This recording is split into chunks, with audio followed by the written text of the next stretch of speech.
Emergency Preparedness Coordinator, Stephanie Baker. Good morning. Good morning. Thank you. That's the title, but you've been doing a lot.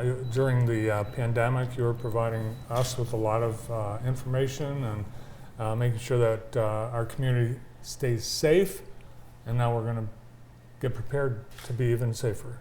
Well, fortunately, there are a few more hazards than a pandemic, so we want to look at some of the other things we might want to be ready for. So in Michigan, you always think weather, the power going out, things like that. And the second the power goes out at my house, it's a panic because we're not prepared.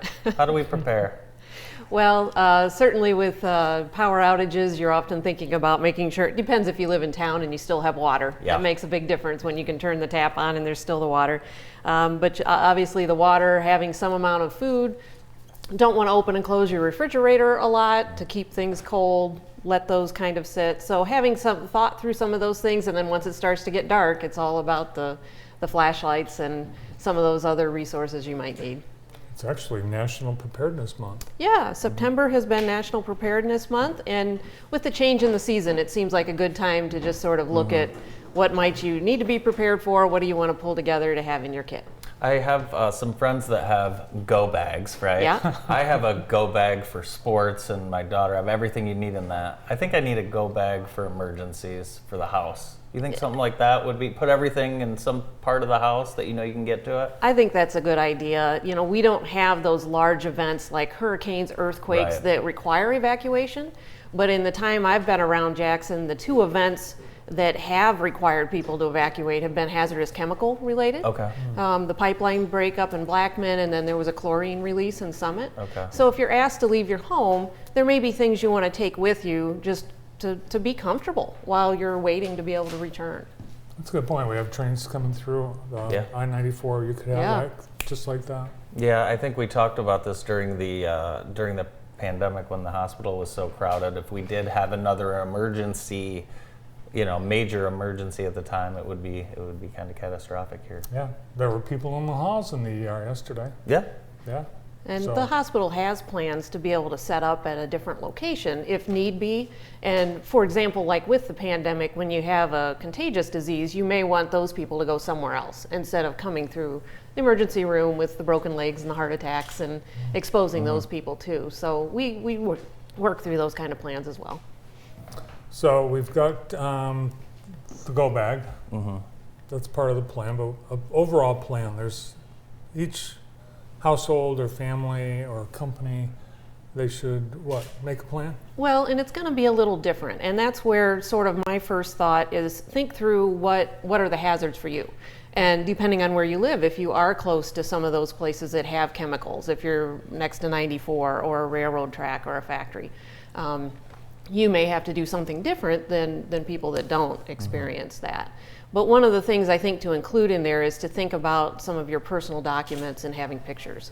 Taking a flash drive and putting the things on there that you might need that way is going to make a world of difference after the fact. And if for some reason there is a tornado and your house is damaged, the thing people often comment is they lost their pictures, they lost their family connections. And takes a little time to put the drive together, but that can be worth it to really have that resource down the road. Makes things a lot easier too. Yeah, make that part of your fall cleaning or spring cleaning. Try and do some of that. It's so hard to sit down and do something like that, but yeah, it is important. Yeah, put it in the cloud. Put it in the cloud. That's right. Because a tornado is a real possibility. Sure, it is here. I used to think it wasn't as big of a possibility here, but now it seems like we're getting a couple touchdowns once a year or something like that. Seems like the weather stuff has gotten more extreme, comes on faster and hits a little bit harder. So the wind's a little whippier. Plus, the trees are getting bigger. They're still growing, so they fall harder. And the rivers we've got, we're lowland, and we could get flooding. We've been lucky. We haven't had any really severe flooding, but it could happen. Sure. Now in the plans, you should talk to your family so everyone's on board in the plan. So when the power goes out and you got to grab the dogs or do what you got to do, everyone's on board. Kids, then dogs. Yes. Well, most houses. But you're going to want in that go bag, it may be a collapsible water bowl for the dog. It's Yes. good to have the dog's rabies certificate in there, or Okay. a copy of that. If you were to have to go to shelter locations, which a lot of them don't take pets, but there's usually workarounds for that, to be able to show that it's safe to have that dog around other animals makes a difference too. Cell phones might not work in a certain Yeah. emergency.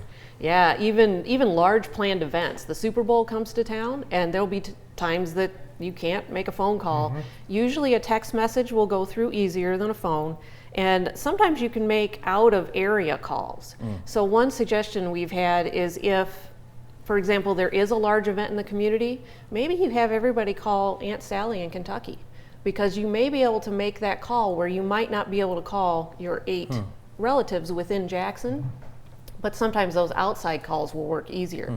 And then there's one person that is a touch base that can say, I've heard from all of these people, this is where they're at, and they're okay. Yeah, I think we learned during the pandemic is one thing is things can shut down immediately, and all of a sudden, you know, people with all the means in the world are left scrambling. So it's such good advice. Prescriptions.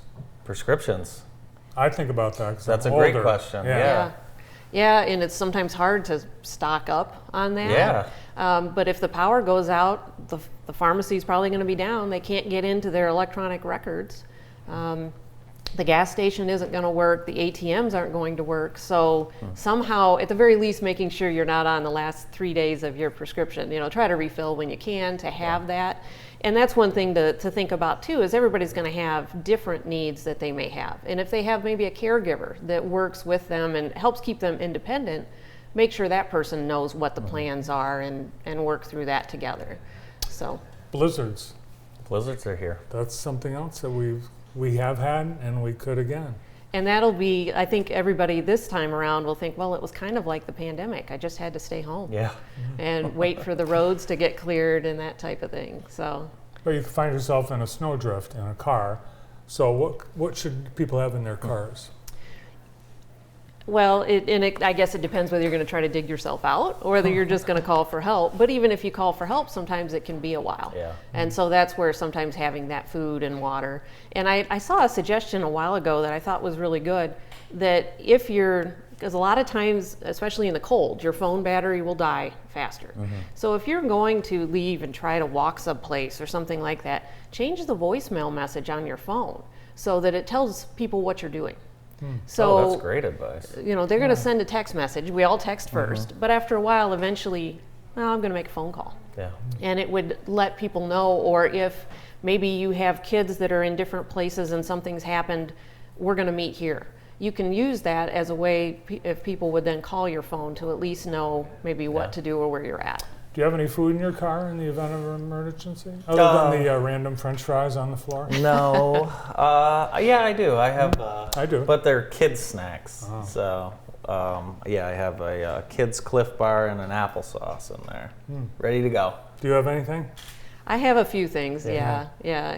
When wintertime comes, I usually at least get the shovel in there, make sure I've got good shoes, things like that, because the work shoes often aren't what you'd want to have to walk somewhere. I have golf clubs, golf umbrella, and 6 pairs of golf shoes in my trunk now. So, I've got 2 broken umbrellas. thank you so much for Yeah. being with us here today and sharing the great advice. Yeah, and I just wanted to mention there's a couple resources, doonething.com and ready.gov are both great places. It just will walk you through some of those different steps to preparing, because there's always something we need to be reminded about. Great. Thank you very much. Yeah, thank you. Stephanie Baker from the Jackson County Health Department. We'll be back more of the morning show after this.